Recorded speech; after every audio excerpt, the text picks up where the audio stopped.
Hello everyone, this is teacher Suzie and welcome to my class. In this video, I am going to discuss the nature of the roots of a quadratic equation. Paano natin malalaman yung nature, characteristics ng roots ng quadratic equation without solving for the roots? Okay? Yan ay by looking at the value of the discriminant. Okay? So, you can see here a table. Itong table na to ang basehan natin, pagbabasehan natin para malaman natin yung nature ng roots ng quadratic equation. I hope matandaan ito, ma-memorize para hindi na natin kailangan tumingin pa dito sa table na to. So, the discriminant, the formula for the discriminant is this, b squared minus 4ac. Kung naaalala nyo yung quadratic formula, ito yung mga terms na nasa loob ng radical sign. The b squared minus 4ac. Yan ang formula ng discriminant. Let's say, ang na-solve na value ng discriminant ay 0. So, ibig sabihin, let's say may given quadratic equation, sinolve natin yung discriminant, the result is 0. Ibig sabihin, it has only one real root. Ibig sabihin, yung given quadratic equation ay may real number na root, pero isa lang. And for the nature, anong nature ng roots niya? Real number siya. Rational, ibig sabihin ng rational, ang roots niya could be natural number, whole number, integer, fraction, and decimal. Pero yung decimal nito ay terminating. Okay po? And then equal. Equal ang roots niya. Makukuha mo yung dalawang roots, equal sila, kaya i-represent na lang sila ng isang root. Kasi the same lang. Okay? Now, that is for discriminant na 0. Ngayon, let's say, a given quadratic equation, ang discriminant value niya ay positive number or greater than 0. Positive number, any positive number. Okay? And then, perfect square pa yung lumabas na number. Let's say, ano ba yung mga numbers na perfect square? Ito yung mga numbers na may square root na whole numbers or integers. Let's say, 4. 4 is a perfect square number, right? Ang roots niya ay positive and negative 2. So, if this is the result, kunwari, perfect square, ibig sabihin, ang given quadratic equation ay mayroong dalawang real number na roots. Dalawang real number, rational, and not equal. Yan nga, let's say, positive and negative 2, nakuha nating roots. Not equal. One is positive 2, the other is negative 2. And then, dalawa siya. Okay? Let's have the third one. Let's say, ang value na nakuha natin for the discriminant is positive pa rin. The same dun sa pangalawang diniscuss, positive pa rin. Pero not perfect square. Ibig sabihin, ito yung mga numbers na walang square root or walang roots na whole number or integer. Example, the square root of 15. Hindi siya, yung 15 is not a perfect square. Okay? Let's say 15 ang result na lumabas for the discriminant. So, ibig sabihin, yung given quadratic equation, meron pa rin siyang dalawang roots. Real number, okay? So, for the nature, real number pa rin. Makikita pa rin sa number line, pero irrational. So, when we say irrational, ito yung mga numbers na hindi natin pwedeng isulat in a form A over B or fraction form. Because they are non-terminating, ibig sabihin yung digits, non-terminating. Ayan, di na magkasya. Ibig sabihin, ito ay decimal kung saan after the decimal point, yung mga digits na susunod, hindi na siya humihinto. Okay? So, non-terminating, hindi humihinto. And non-repeating. Hindi na uulit yung digits. Example, 1.3333333 and so on. This is repeating, kahit pa non-terminating. Okay? So, irrational kapag non-repeating, yung mga digits ay hindi nauulit.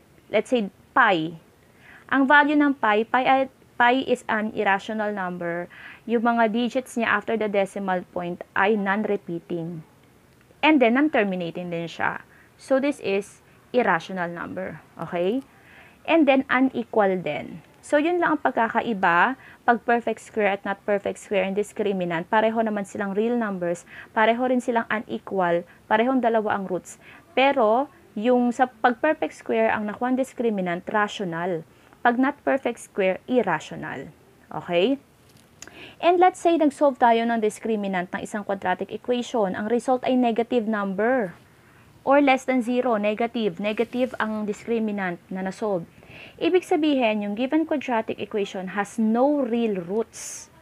And the nature of the roots, non-real, hindi makikita sa number line. Example nito, kung naalala, napanood yung mga previous videos natin, pag ang roots ay, we had an example before, the square root of negative 49, if I'm not mistaken.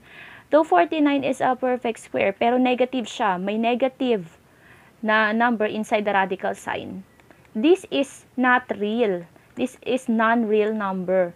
This is imaginary number. So, ito yung example ng roots natin na non-real. So, ang quadratic equation na may discriminant na negative number or less than 0, not real ang mga roots niya. So, let's have examples para mas maintindihan. Okay? Let's say, so let's have this second table. We have the equation. Let's say ang equation natin ay x squared minus 4x plus 4 equals 0. So, for us to be able to solve for the discriminant, of course, we have to identify a, b, and c. And since itong quadratic equation natin na to, nakasulat na siya in standard form, so madali na makuha ang a, b, c. So, let's identify them. A is the coefficient of x squared, that is 1. B is the coefficient of x, that is negative 4. And then C, yung constant natin na 4. So, let's solve for the discriminant. Ito yung formula, b squared minus 4ac. So, if we'll solve for that, so this will become, ang b natin, negative 4 times, or that is squared, negative 4 squared. So, from the formula, b squared minus 4 times a, ano bang a natin, which is 1, times c, which is 4. Solve natin. Negative 4 squared is 16. Negative 4 times 1 is negative 4 times 4, which is negative 16. 16 minus 16 is 0. Okay po? Ibig sabihin, ang discriminant natin dito ay 0. So, tingin tayo dito sa discriminant value. Dito siya papasok, 0. So, ibig sabihin, anong nature ng roots nitong quadratic equation na to na x squared minus 4x plus 4 equals 0? So, tignan natin dito. Ito ang nature niya, katapat nito. So, since the discriminant is 0, the nature of roots are this. The nature of roots are, the roots are real, they are real, or the root is a real number, it is a rational number, and of course, equal, kasi isa lang naman siya. Okay po? Let's have another example. Number 2. We have 4x squared minus 9 equals 0. Identify A, yun yung coefficient ng x squared, that is 4. B, sa bx, may bx ba? Wala tayong nakikitang term na x. So, wala tayong bx. So, b is 0. And c is yung constant, yung walang katabing variable na x. That is negative 9. Then, solve for the discriminant. Substitute natin sa formula. B is 0. So, we will have 0 squared minus 4a. A natin ay 4c. C is negative 9. So, we're gonna have 0 squared is 0. Negative 4 times 4. That is negative 16. Negative 16 times negative 9. Pagiging positive na yon, di ba? So, negative 16 times negative 9 is positive 144. 144 yung nakuha nating discriminant value. And 144 is a perfect square. Perfect square to. Meron siyang square root na whole number or integer. So, papasok siya dito sa pangalawa. The discriminant is greater than 0, perfect square. So, ano ang nature ng roots niya? Ito, kukopyahin natin. So, ang nature ng roots niya, real number, rational. It's a rational number, or they are rational numbers kasi dalawa ang real roots niyan. And unequal, dalawang magkaibang value ang roots nito. So, kung isa-solve nyo to, you'll find out that these are the nature of the roots of this quadratic equation. Let's have the third example. We have the quantity of x minus 3 times the quantity of x plus 2 equals 5. So, kailangan pa natin isolve para makuha natin yung quadratic equation ito. So, by FOIL method. Okay? X times x, So, that is x squared. And then, for the middle term, multiply natin yung negative 3 times x, that's negative 3x, tsaka yung x times, so yung outer, or yung first term tsaka second term ng ating dalawang factors, x times 2 is 2x, i-add natin. So, that's equivalent to negative x. So, the middle term is negative x. Okay po. Equals 5. Lipat natin si 5. Wait. Ito pa pala. Negative 3 times 2. Ito naman. So, sorry maliit lang space natin. But I hope that nakaka-follow tayo. Negative 3 times 2, that is negative 6. So, dahil maliit yung space natin, isulat natin dito sa labas.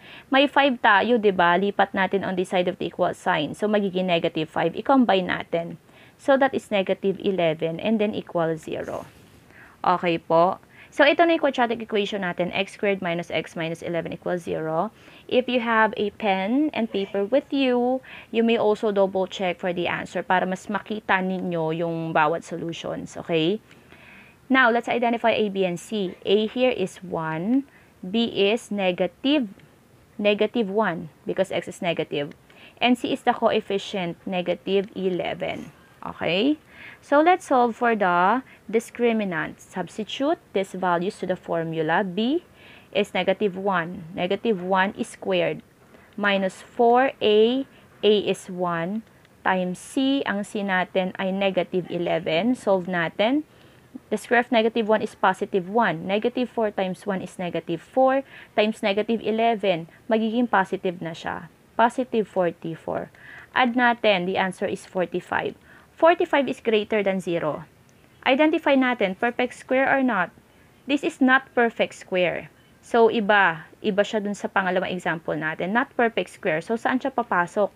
Dito sa pangatlo. Okay, this is greater than 0 kasi positive siya. This is not perfect square. So, dito tayo titingin sa nature ng roots niya. So, may dalawa siyang real roots. Okay? So, for the nature, real sila. Ang roots niya ay real. Ang roots niya ay irrational. Dahil hindi siya perfect square, irrational. Okay? Decimal siya na non-terminating, non-repeating. Possible na ganon. And then, unequal. Okay? Let's have the fourth example. So, the fourth example, if you're gonna look in the module, the fourth example is 5x squared minus 2x equals 3. This is not yet written in standard form. Lipat si 3 sa kabilang side ng equal sign. So, this will become 5x squared minus 2x. Si 3, since tumawid siya ng equal sign, magiging negative. Minus 3 equals 0. Ayan na, standard form na siya. Identify A, B, and C. A is 5. B is ito, negative 2, and C is the constant negative 3. Solve for the discriminant. Use this formula. So, B squared, B is negative 2. So, negative 2 squared minus 4A, ang A natin ay 5. C times C, ang C natin ay negative 3. Solve. Negative 2 squared, square ng negative 2 ay positive 4. Negative 4 times 5, that is negative 20. Negative 20 times negative 3. Positive na siya. Positive 60. Add natin. 4 plus 60. 64. 64 is greater than 0. 64 is a perfect square number because ang square root niyan ay positive and negative 8. So, dito pa rin siya. Dito rin siya. Magfo-fall. So, greater than 0 dahil positive siya, perfect square siya. Ibig sabihin, may dalawang real roots siya ng nature ng roots niya. Real numbers, ang roots niya, rational, and unequal. Okay? So, that will be all for today. So, again, ito ay nakapaloob sa module ng mga grade 9 students ng Valenzuela City. So, I made this video para mas maintindihan nyo nakasulat sa module yung paliwanag doon sa part na iyon. Week number 2. Week number 2, pages 3 to 4. Ayan, yan pa lang po yun mula sa mga example. So, yung mga susunod na example ng modules ay i-discuss natin on the next video. So, I hope that you learn a lot from this lesson. Mas naintindihan ninyo yung laman ng module. So, see you again on my next video. Goodbye!